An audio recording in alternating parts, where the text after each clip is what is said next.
All right, no intro today, because I'm not going to even bother faking one until I get one made and have it all done up professionally and nice. But the Dump and Chase podcast makes its glorious return right now with myself, Shane Blackburn, at Dump and Chase 80, alongside Reagan King at Reagan King Isles and Dan Savarino at just see his is easy. It's just at Dan Savarino. There's nothing complicated about it. It's just straight up his name. Why can't everybody's be easy like that? Me, I got to go Great Dump and branding. Chase. It is really good branding. It's makes sense, unlike most people. I guess Klimberg's is Matt Klimberg too, so his is pretty easy too. I have the simplest Twitter handle you could possibly ask for. But you add Isles. You really want to be correlated with Isles Twitter? Like, is that really what you want? That's fair. No, but I am, and I've agreed to that. I don't think anybody wants to be.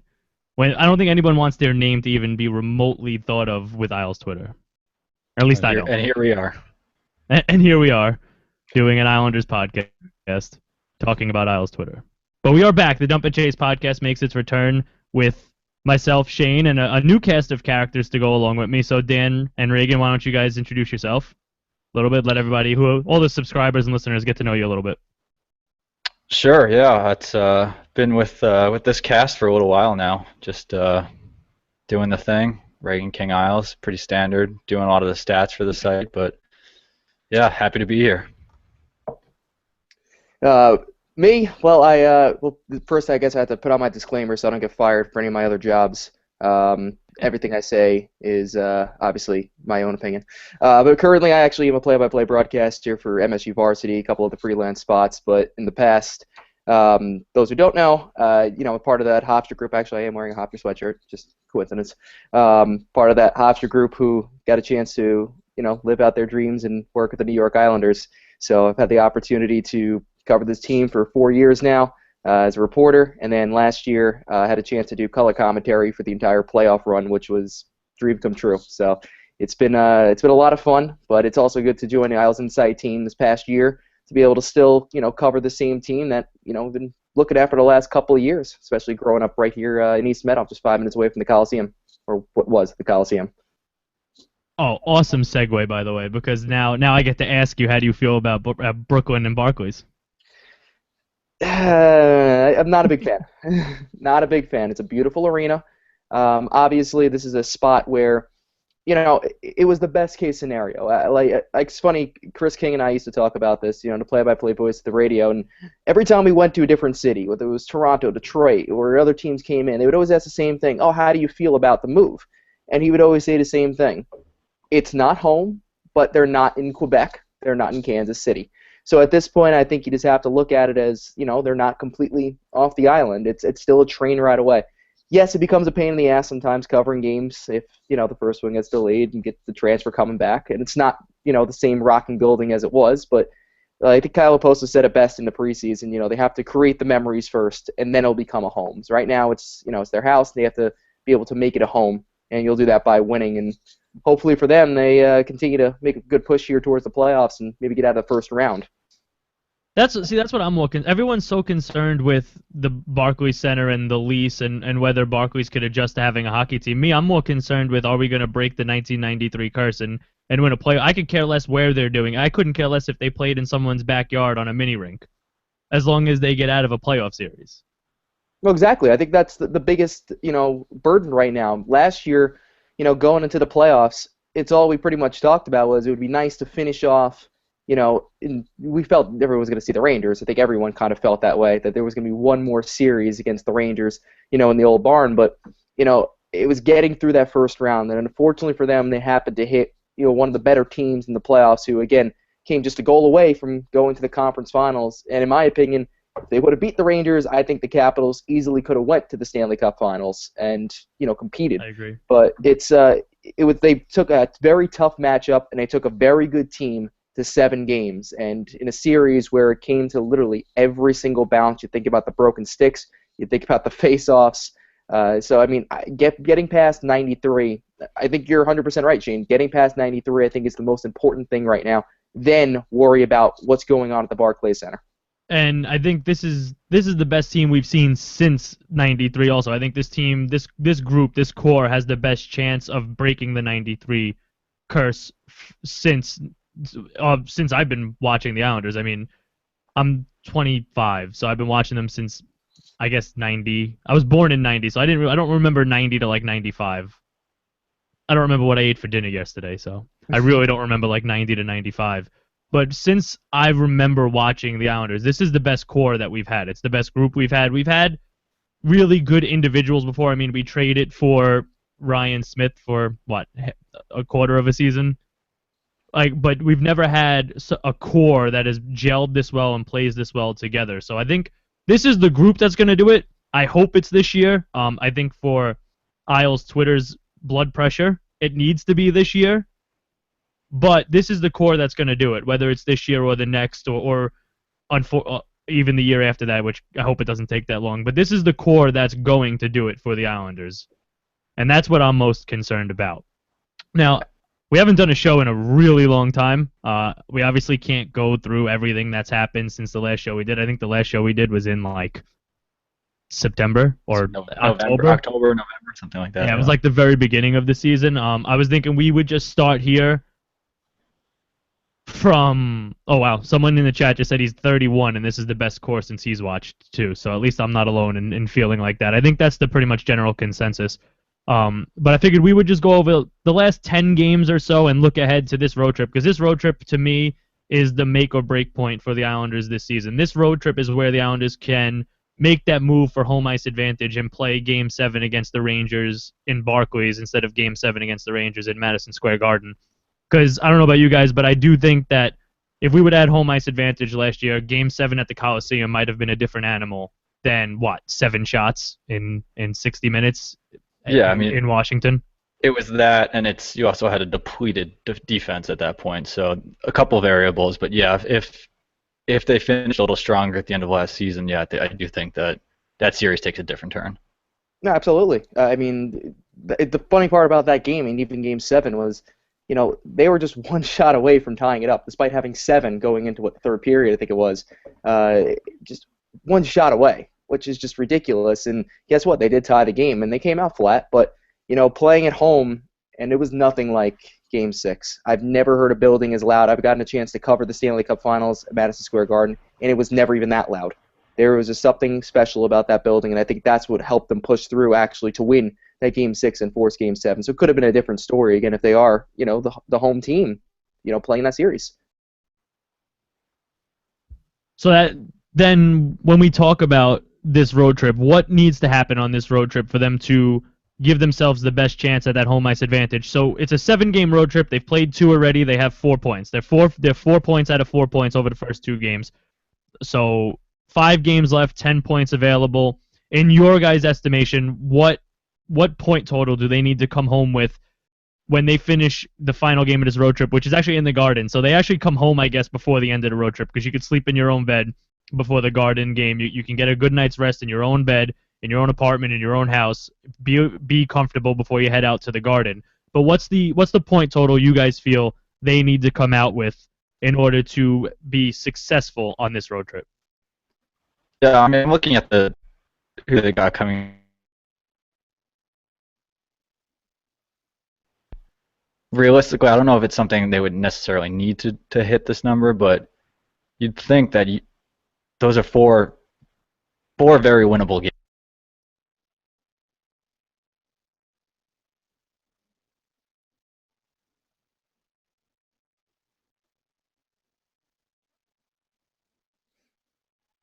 I think when you look at it, it's it's going to come down to maybe 6 points. I think 6 points it is. As long as you're above 500, I think it'll be better than you think. However, when you still look at it on paper, if you want to, again, secure home ice, you're going to need to take 8 of the 10, at least 8, because as tight as this entire race is, and again, Travis Hamonic was saying it for the last couple of weeks, he's never seen a race this tight.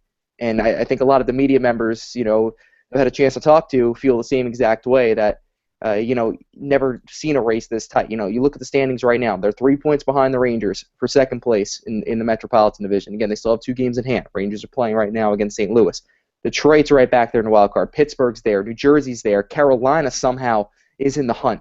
So these are teams who easily, you lose 5 games, you're done. The Rangers can lose 5 games in a row and not make the postseason. Same thing can happen to the Islanders. So if they really want to secure, that first round, this is a very important time, and you got to be able to pick up at least a 500. But I think at least 8 of the 10 points would be a good number to come home with. And Sorry. Reagan, you cut out there. So what were you finishing? I'll try that again, but essentially exactly what Dan just said. They have 4 very winnable games coming up with the Flames, Oilers, Canucks, Jets. 8 might be asking for a lot, but these are games that they need to be taking and need to be winning. 8 points is going to put them in a great position by the time they get to the Rangers. So if you could win these games, yeah, that's going to be quite the streak. It will be going on, 6 games if they were to win out. But again, this is an extremely tight race. You need these points. And they've had great success against the Western Conference so far this season. So if they can keep that up, they would definitely put themselves in a much better position than even going 500 during this trip. It does blow my mind the success the Islanders have against the Western Conference, because it's always thought of that the Western Conference is this high and mighty conference that's so much better than the East. And even when the Islanders were terrible, they always seemed to do well when they went on the Western Conference road trips, and I never understood it. I never quite got why, but hey, if we're going to use it to our advantage here, we might as well. I mean, we have a 7-game road trip, 5 of the 7 games against the Western Conference. Might as well take advantage of how well we do against them. When you think of this team itself, this is a team that's built like a Western Conference team.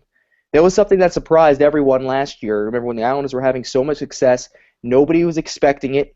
Really, nobody was expecting the kind of turnaround they were having. People knew that, if they shored up that defense, which they did with Leddy and Boychuk, that, that would be the difference maker going forward. But the thing that a lot of other teams would say is this is like a Western hockey club, meaning they're big, they're fast, and they hit. And that's exactly what the Islanders are. They're big, they're fast, and they hit. And that's what makes the West so much different than, I think, the East. The East has a little more of a finesse to it. Now it's changing a little bit over time, but at least on paper in the past, I think the reason why the Islanders have had so much success as, the bigger, faster team against the Western Conference, because they match up better with them. They're playing pretty much their group. Which is why that fourth line is so important when, no matter which conference you play in, but when you play in the Eastern Conference, that fourth line plays that Western Conference style that just shuts down the opposing team's better lines, better players, and it really allows you to shut them down. And the physicality is something that the Eastern Conference really isn't used to playing more than just twice a year.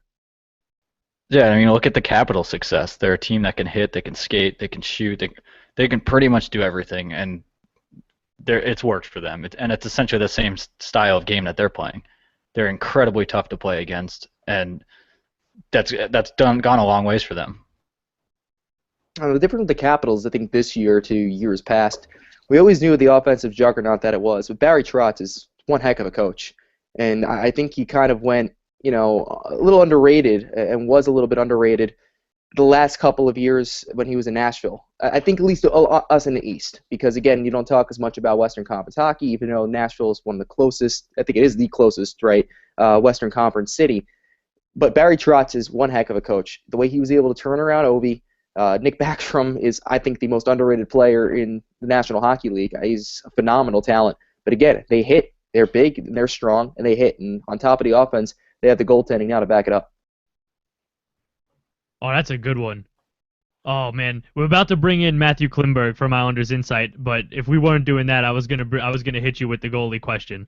But we're gonna bring Matt in first, because Matt had a great piece on Islanders Insight that we wanted to discuss. It's gonna be a recurring segment on the Dump and Chase podcast. We're gonna have someone from IslandersInsight.com who wrote an interesting article in the week between the two podcasts, and we're gonna have them come on and talk a little bit about their piece. So we're gonna have Matthew Klimberg come on. He's with us. Matt, thanks for joining us. Hey, boys. Good to see you. Hey, Matt. Hey, Matt, how are you? It's going well. How about you guys? Can't complain.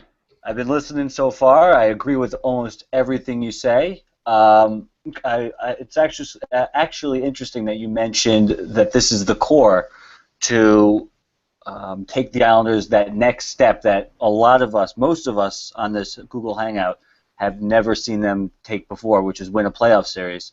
And I wrote about Garth Snow and his decisions and how maybe the ones that he wanted to make might not have allowed them to develop this core that they have now. So for those of you who haven't read it, I will tweet it out again at the end of this show. It's over on IslandersInsight.com. They'll go take a look. It's called "For Garth Snow Having a Plan B Has Led to Islanders' Success." That's it's right in the top actually. If you go there right now, it's right at the very top. You can give it a read. But it talks a little bit about how some of the deals and ideas that Garth had that fell apart turned into even better ones. And I think most importantly, let's start with the most recent, Matt, since that's what has everybody here.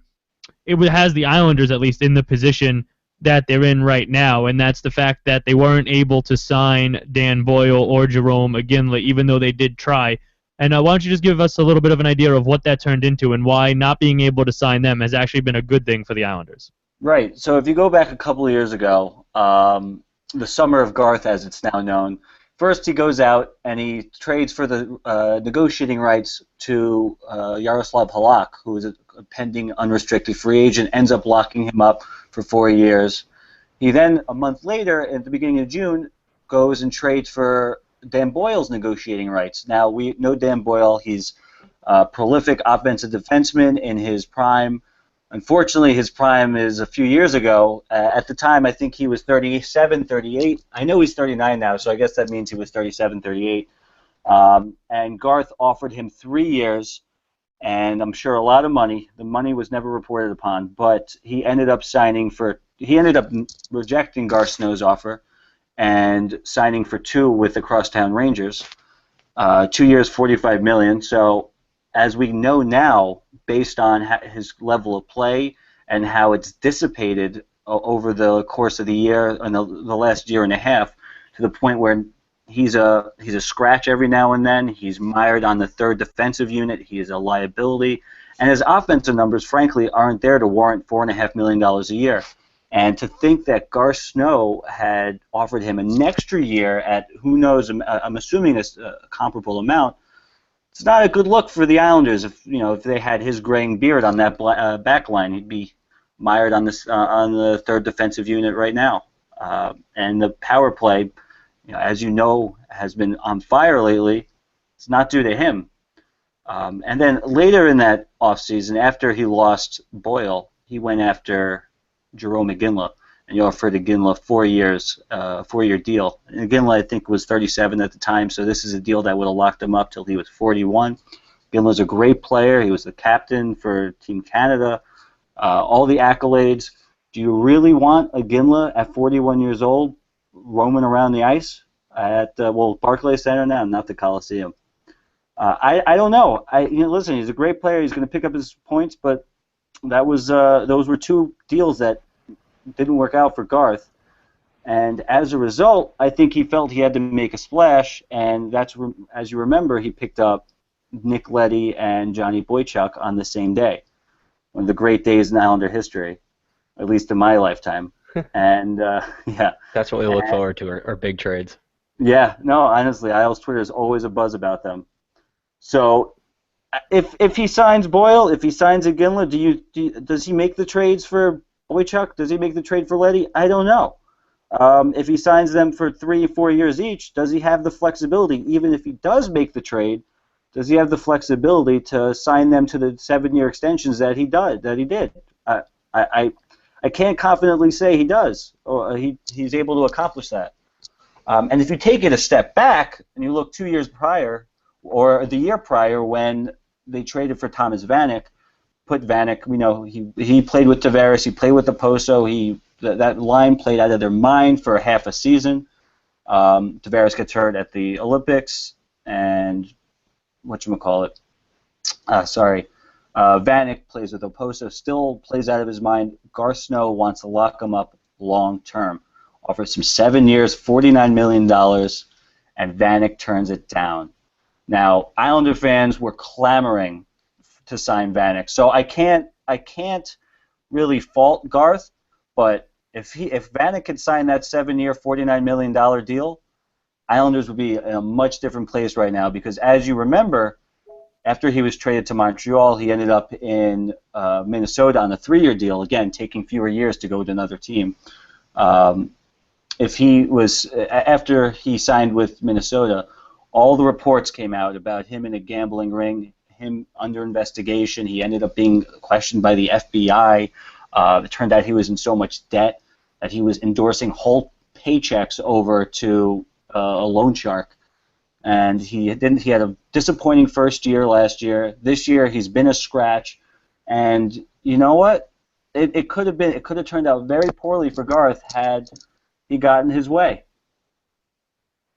Yeah, and even to your point you mentioned earlier about Iginla and if he gets signed, and you made the point that it wasn't necessarily about the player, it was more about the signing, the contract that would have been tied to it. And you're right, I don't think that Boychuk and or Leddy come to the team then. That's going to be a lot more less flexibility and freedom Garth has. But to that point too, I've seen it before, and I don't know what the number is, but there's the cap and then there's the Isles cap. There's two different things. They have an internal cap they just won't go over, and we've kind of seen that year after year. They just don't make those deadline moves or really push the cap. So yeah, I have to agree with you. I just don't think we see those. We see Leddy or Boychuk, and we're stuck with a Dan Boyle or Jerome Iginla that, sure, maybe they produce a little bit, but my gut says they're not. The Islanders are in a much different place if that's the case now.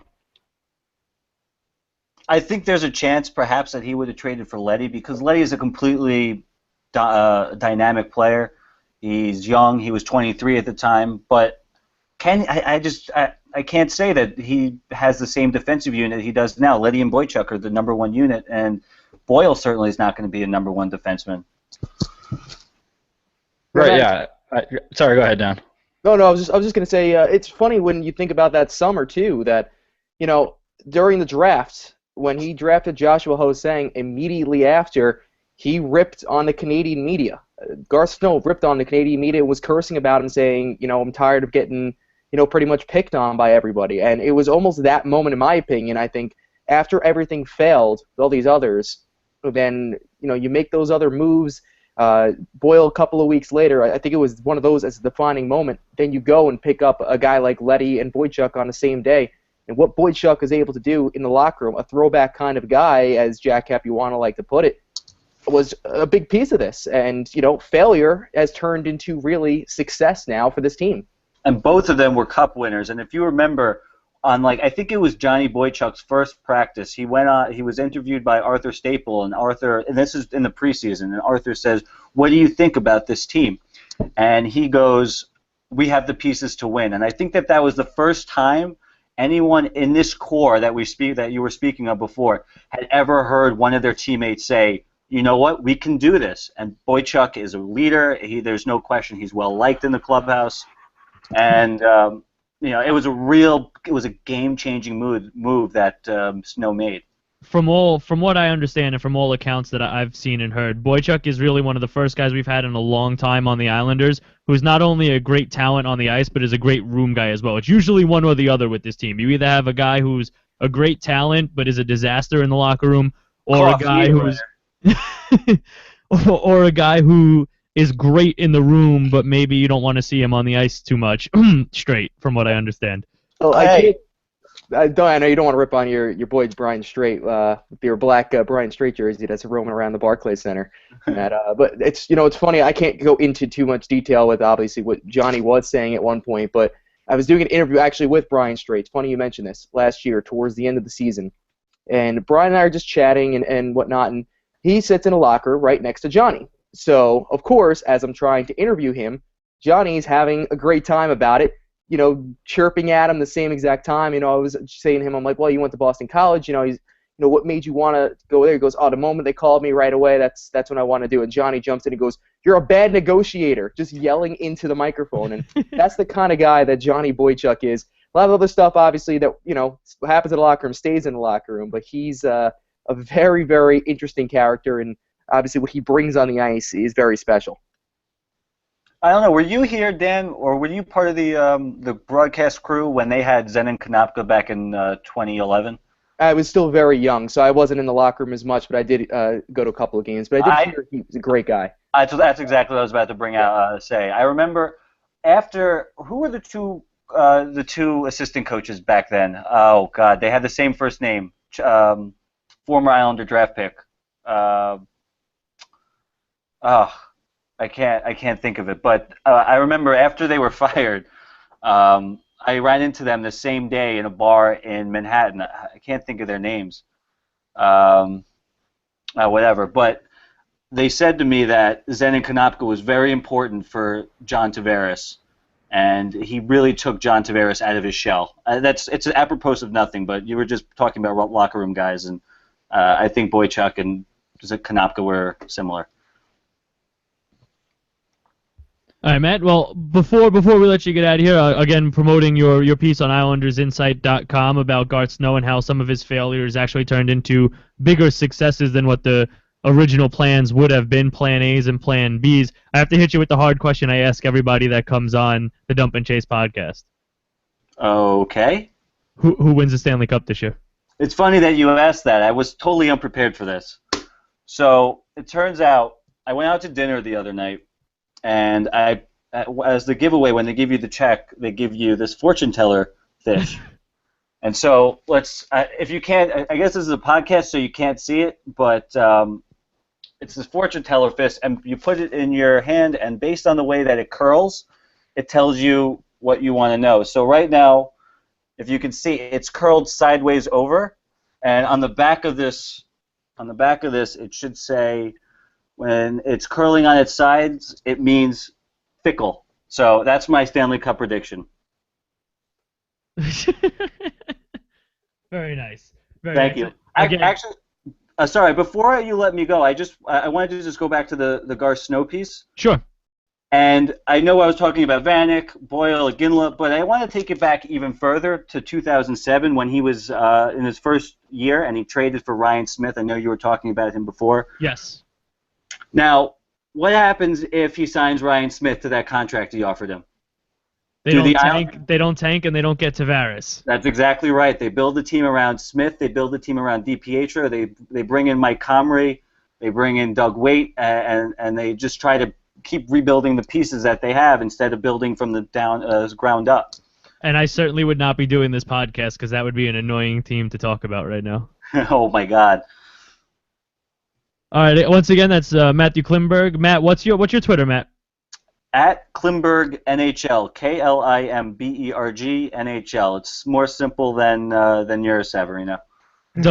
Don't confuse it with the other 17,000 ones that Matthew Klimberg has. He has real estate and soccer and personal. Don't give us more. Yeah, no. So stick with the NHL one. Again, check out IslandersInsight.com and check out Matt's piece. Thank you very much, Matt. Thanks, Matt.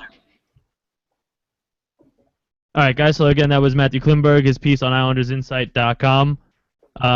Dan, Reagan, let's jump ship off of Brock Nelson. See, that's where my head is at right now. Let's jump off of Garth Snow and go to the players on the team now and who has been doing what as of late. Over the past 10 games, the team has been playing tremendous. I mean, they're 6-3-1, and for a team that's 6-3-1, you would never know it based on how people around the team are reacting. But they are 6-3-1. And it really starts with the captain. It starts with John Tavares, who, in the beginning of the year, I know people in our little private Google chat were getting mad at me because every game I seem to have another complaint about John Tavares, but he's shut me up as of late. He's really stepped it up.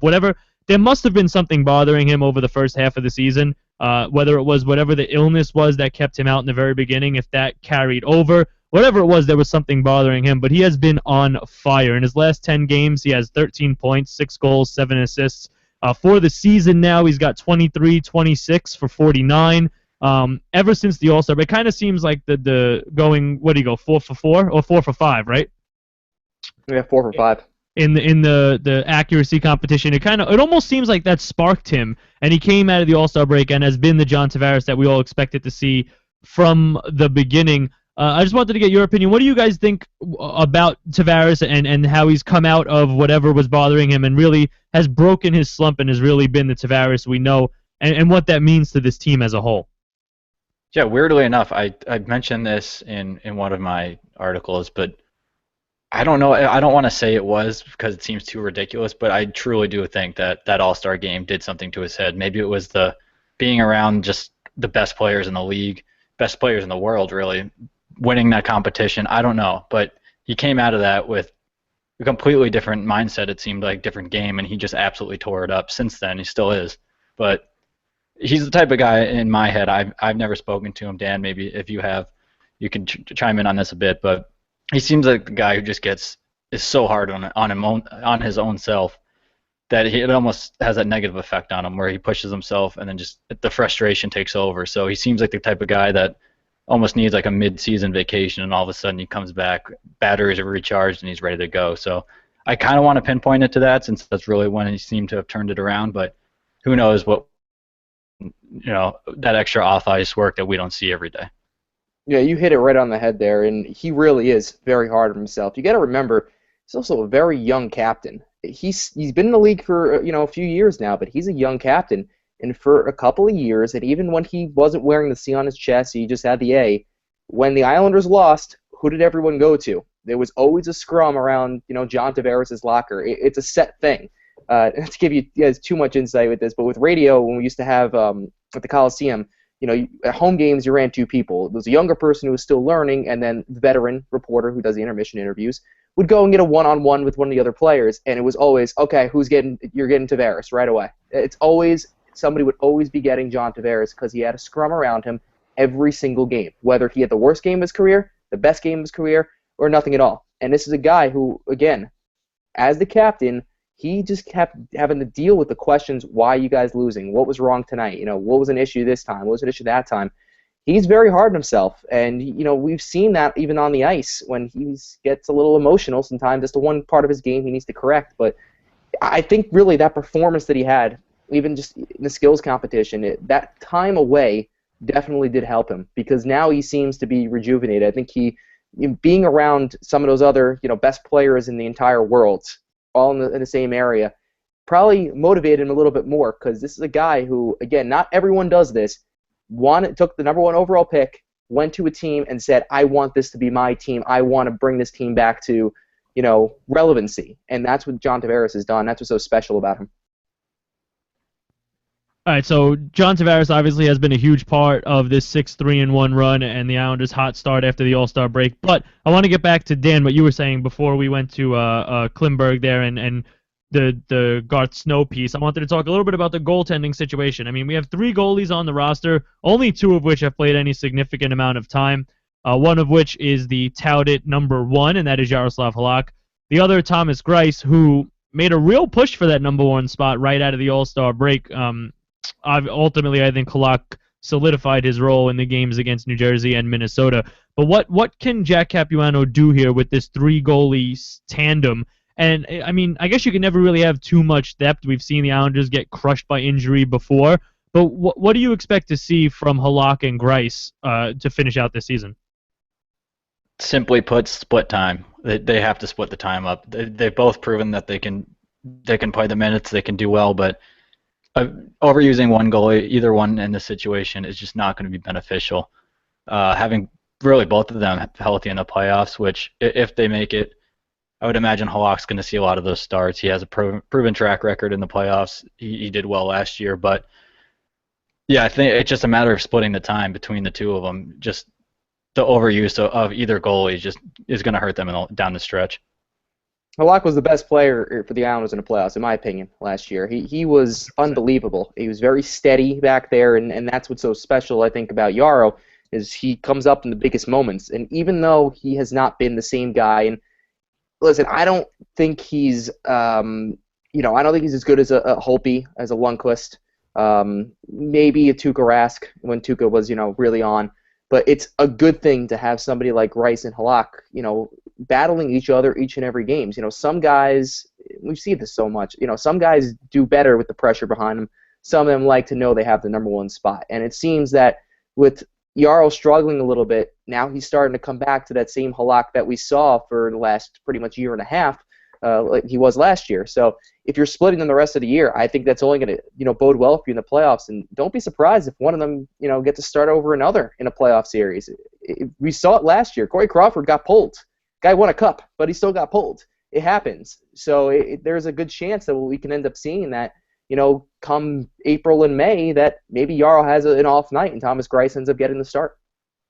Yeah, and just actually back to that point, I mean, people have kind of somewhat complaining about Halak. He's not the better goalie. Greiss should be getting the starts, but Halak is also, he's playing right to his career averages. He's a .918 goalie, and that's what he's at right now. He's playing to what he's capable of, what he's proven to be. Greiss is way above where he's usually playing. Also a career 918 goalie with his numbers now, I believe it's a 930.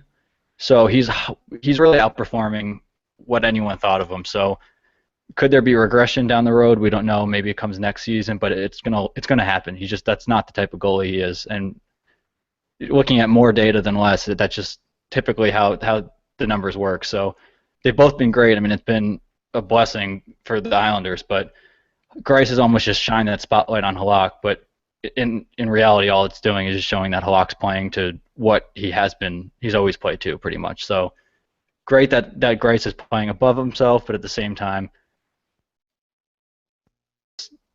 almost just giving Halak, I guess, a little bit of a bad name. In reality, he's playing right to where we know he can play. Now we get back to my favorite thing to do, guys, and for some reason it seems like that's pick out the things John Tavares does wrong in his game, and I don't know why that is. It just seems to always happen. But I wanted to talk a bit about the special teams because the special teams have been so good. And again, we haven't done a podcast in a while, so I just want to kind of touch on as many things as possible in this first episode. And then next week when we get back into it and we only have a couple of games to talk about, we could really delve into some stuff. But I just wanted to touch as much as possible. But the special teams has been fantastic. The penalty kill, 87.2% on the season, first overall. The power play, just under 20%, 11th overall last I checked. That could have changed last night. But I'm not 100% sure about that. But they are 19.9%. They have been really, really good as of late, both up a man and down a man. Down a man, it always seems the Islanders have always been good. Again, even when we weren't a great team and we weren't very competitive throughout the season, we still seem to be very good in the penalty kill. But my thing comes on the power play, and that is the forced passes through the middle. And it seems that Tavares, he has such great vision on the ice that he sees these ridiculous passes, but it seems that even when they're not there, he tries to force them. Please correct me if I'm wrong, but just give me some feedback on that. Let me know what you guys think of that, because I know every time we have a power play, I'm guaranteed to send in our group chat at least twice. Why did he force that pass? So someone just make me feel like I'm not alone. No, you're not alone, but I wouldn't even pinpoint it just on Tavares. That's maybe, again, this is just because I've watched so much Islanders compared to other teams, but they're the pass first, shoot second team where there's been so many opportunities. One player in particular, who I'm not even going to bother naming at this point, but they love to look for the pass when sometimes it's best to just get the puck on net, where that's a team thing. And you're right, Tavares does do it, but it could be across multiple teams. I don't know, but something that it's frustrating at times where they're just looking for the pass, where there's plenty of opportunity to shoot. But also at the end of the day, they're the one with the puck on their stick, and they know what's going on a little bit better than we do. It's funny that they're a pass-first kind of power play, considering that Jack Capuano is always about, going hard to the net, get shots on the net, good things will happen. He echoes that almost every single post-game, whether it's a win or a loss. He's always echoing getting shots on net. So with this power play, I don't disagree with you. They force some passes too much. I think back when Boychuk was on, the unit sometimes, he's been taken off, putting it back on, Well, in the beginning of last year, when he never really played the power play, he got shots on net, and they were successful. So I think when you go back to maybe that mentality, it kind of works. But I do hate when everyone in the building, no matter what arena you're in, yells shoot the puck, because nobody sees what they're looking at either. If you sit in a different part of the arena and you're sitting, let's say, behind them or behind the goal, you're looking at it very different too. So people need to knock that one off. But hey, listen, that's part of being in a hockey game, like banging on the boards, which is another one of my pet peeves. Oh God, that's the worst. We could spend an entire hour just talking about hockey peeves. Yeah. I mean, and obviously it's not even close to the same level, but I coach varsity hockey, and when I get my power play unit that I'm going to put out there and we practice, I tell them at practice, the first thing I tell them is, when your dad yells shoot, you do the exact opposite. I said, the people in the stands do not exist during the game, because the shoot is the most ridiculous thing I've ever heard yelled. And I've played the game since I was 3, so my mom knows the game very well. And still, every time we're at the game, she's the one yelling shoot. And I'm always like, really? Like, you know the game. I expect more out of you. But that is the worst, because you don't know what they're seeing. Now, they do often force too many bad passes. But to me, it's the entrance that had it was the zone entry that had the Islanders struggling in the beginning. They just couldn't seem, once they were in, if they won that initial faceoff, they were fine. But once the puck got cleared and they had to re-enter the zone, it was the zone entries for me that was killing the power play. And Shane, you make a good point with that because remember Nick Leddy in the beginning of the season was not really looking good with his zone entries. He was not looking like the Nick Leddy we saw play at the Nassau Coliseum last year, where he was so smooth, coming right across the red line into the blue, and then starting to set up the play. And I think now that Leddy's starting to play at a higher level, and even you look at some of his numbers, 10 points over his last 11 games, he's starting to skate a lot more confidently. And that, I think, is the difference now in the zone entry. It's starting to really work better. Now, we're about 15 minutes away from, I guess about 20 minutes away from puck drop, because they don't really, every sport now, it's like, 9 o'clock game, let's start it at 9:25. 7:07. But, yeah, so we're close, we're really close to puck drop, about 22 minutes. Let's take a look ahead to the Calgary game. Dan, I'm pretty sure you retweeted this, that someone tweeted Halak is 4-0-0 in his last 4 starts against the Flames with a .5 goals against average and a .982 save percentage. So I guess it's safe to say we're good for a 6 spot against him tonight. Yeah, you have to give credit to Rogers Sportsnet for that. I saw that one come up on my timeline today. It's something else. It really is. But you got to remember last year's games against the Flames, and the Flames were a really good team last year. You've really struggled this season, which is a shame for them because I think they still have the ability to do it. Goaltending, now that they have injuries, it's been hurting them. Ramo's out for the season. Their numbers are very good. They're looking for 4 straight wins against Calgary. And per Eric Hornick, I don't know if anybody knows Eric Hornick, NYI Skinny, statistician over for MSG, and he also does a lot of the post-game stuff as well on the Islanders website.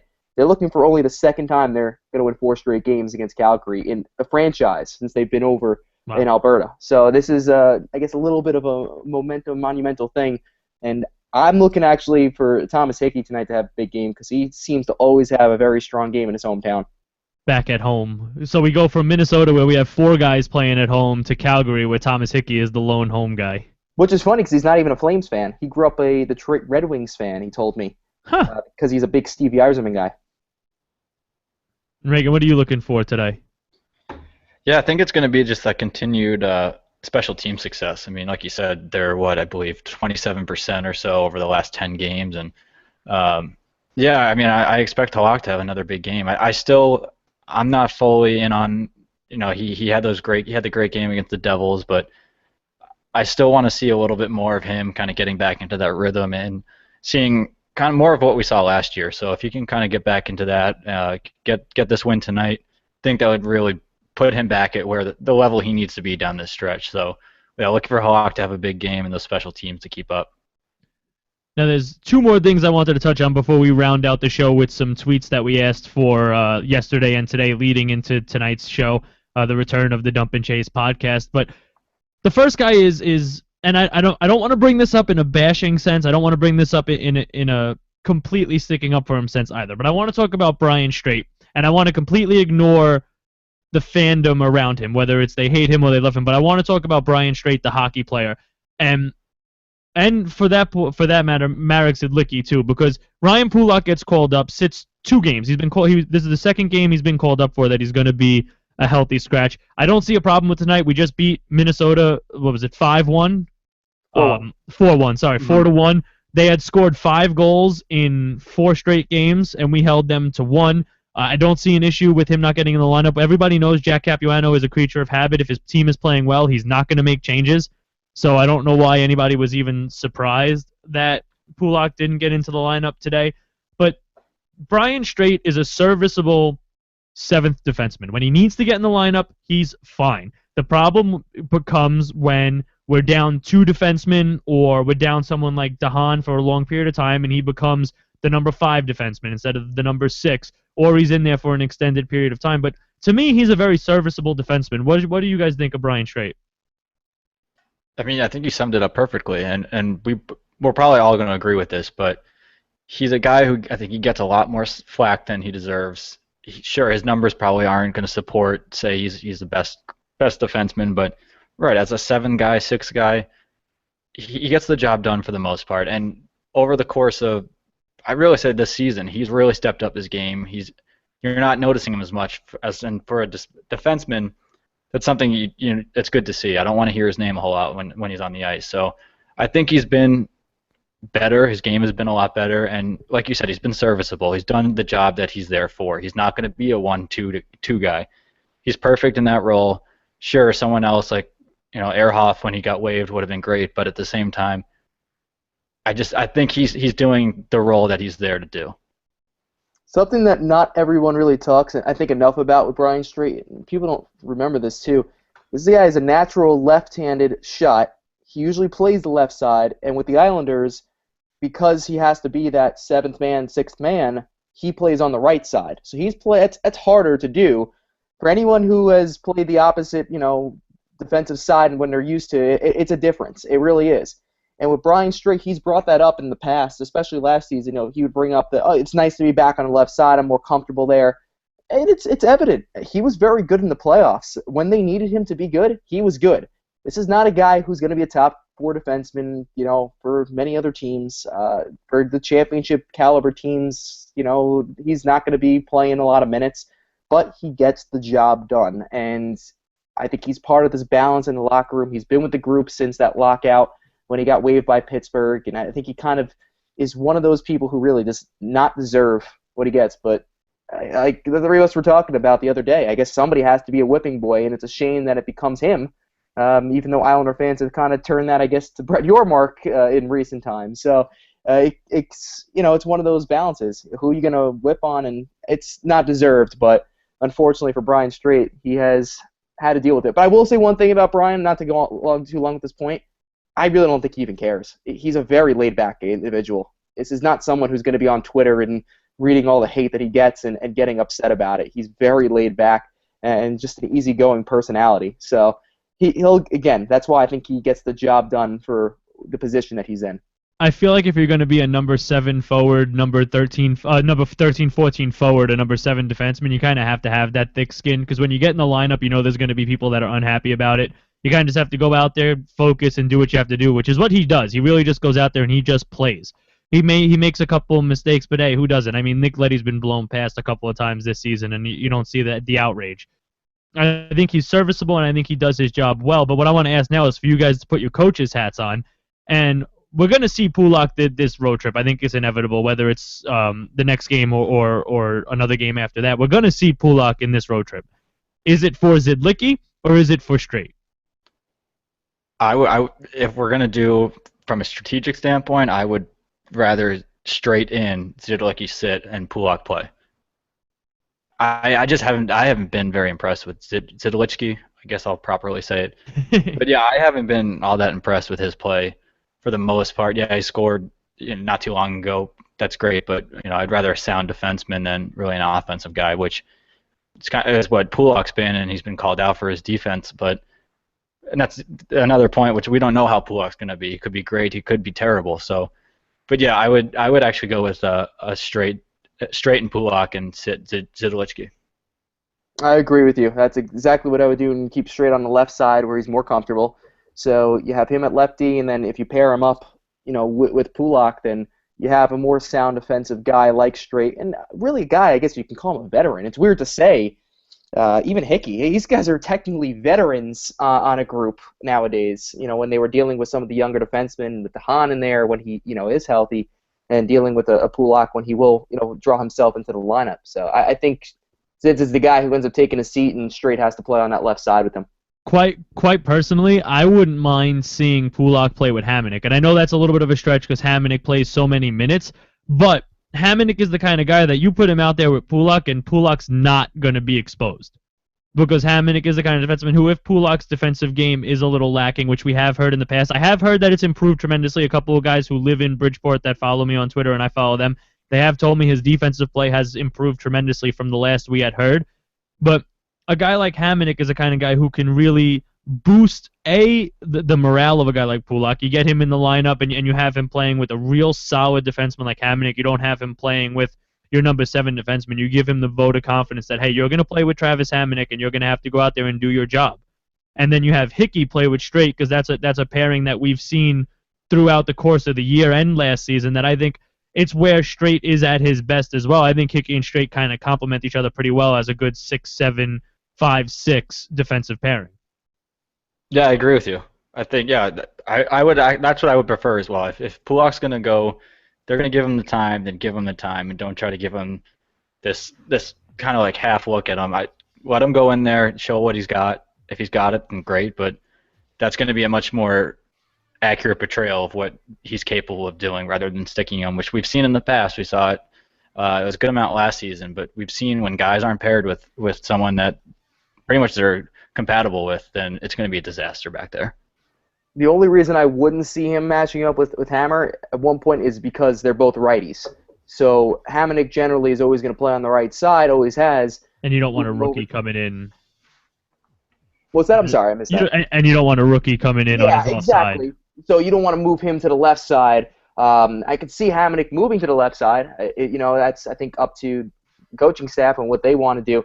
That would be the only thing I think that would take away from putting Hamonic with somebody like Pulak. If not, even with Letty and him, I don't think really would work too well. Maybe Hickey would be all right with him as well, even though Hicks does move the puck. But again, a steady presence for the most part back there. All right, guys, now we'll do a real quick rapid fire. We got a couple of tweets from yesterday and from today that we asked for at DumpandChase80, at Dan Savarino, and at Reagan King Isles. At Islanders Family says, can the Isles pass the Rangers for home ice in round 1? Dan, yes or no? Yes. Reagan, yes or no? Yes. I'm also a yes there. At Rose Tinted Visor, Vin loves hockey. He's at Rose Tinted Visor. He says, bigger priority, adding depth on forward or on defense, and why? Dan, go. I'm going to say defense, only because this defense is a little banged up right now, and I think at forward, I think you're pretty much set down low depending on, if you get somebody like Grabowski back into the lineup and see where he works. Reagan, go. Defense as well. I harped on it a little bit earlier, but that's why I would have loved an Ehrhoff claim when he got waived. We saw what happened with the defense in the playoffs last year, and when they get banged up, it's going to get ugly. So defense for sure. I agree. I'm going to go defense as well. And like you guys said, I think the forward depth is pretty solid on this team. So when it comes to forward, I think we're missing one more elite talent, not any depth talent. But I do think we need some depth on D for when we do have some injuries. Dave Simon, he's at NYILINI311.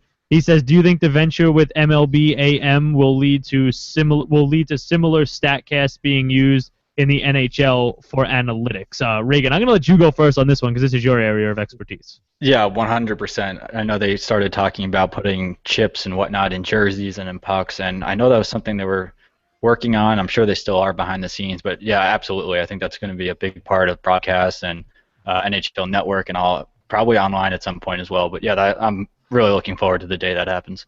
And Dan, what do you think? I'm going to say yes, even though I'm not a big analytic guy because I don't know how really to explain it to other people as much. So that's why I've always stayed away from it in years past. But I'm going to say yes. I think it's going to be good going forward, even though some people have not liked the way the website has changed to an extent. MLBAM does a fantastic job. I just don't like the change to the website because now I can't watch the Islanders anymore. For some reason, all season, the Islanders weren't blacked out, and then MLB Advanced Media took over, and the Islanders are blacked out, so I can't watch them on the phone on the bus anymore.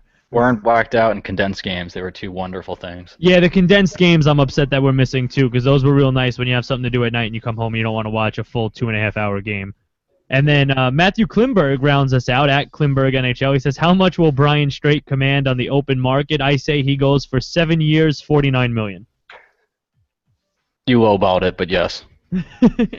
I'm not even going to touch this. We just need to get his jersey signed. That's the highest priority right now. Not with a 39.5-foot pole. I wouldn't touch that.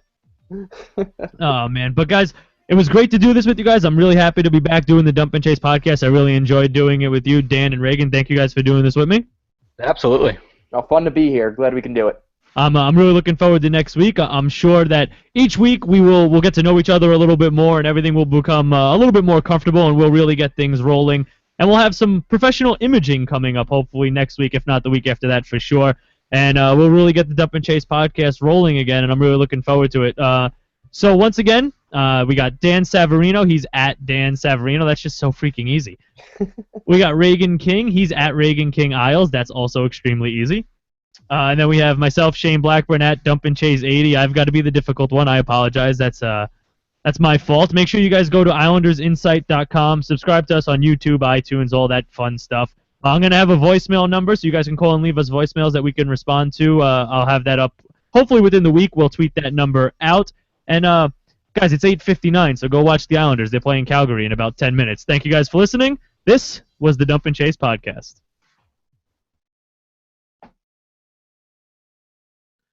All right, so now we hit stop broadcast.